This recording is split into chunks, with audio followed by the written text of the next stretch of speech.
kaniini dahab laga sameeyey oo qiimihiisu yahay $425.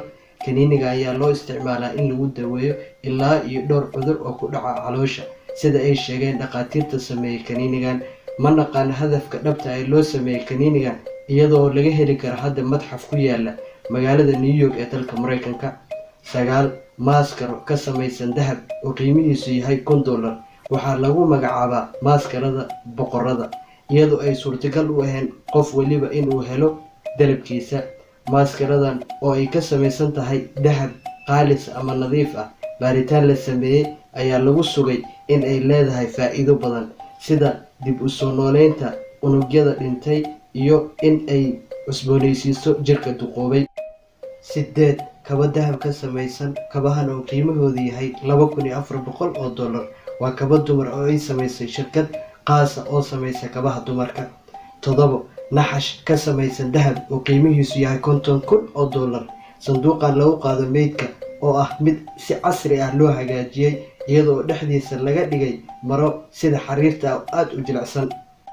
6 tiishka suuliga lagu isticmaalo oo ka samaysan dahab, qiimihiisu yahay $1.3 milyan.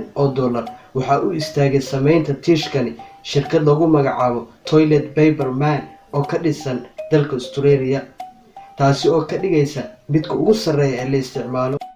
5 shaati ka samaysan dahab oo qiimihiisu yahay $2.5 milyan. shaatigan oo ku wanaagsanay raaxada jirka, balse haddana waxaa ku caanbaxay inuu xirto ninkan hindiga ah ee lagu magacaabo Dave. ninkan oo loogu magac daray Goldie Man, ninkii dahabka ahaa.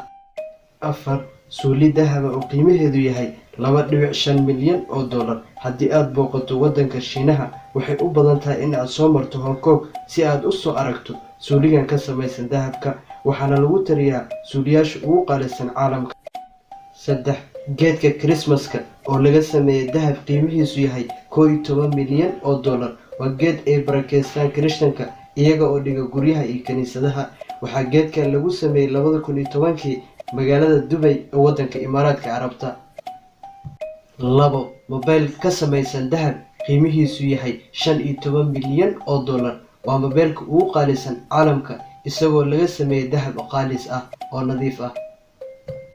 1 gaari laga sameeyey dahab, qiimihiisu yahay $62 milyan.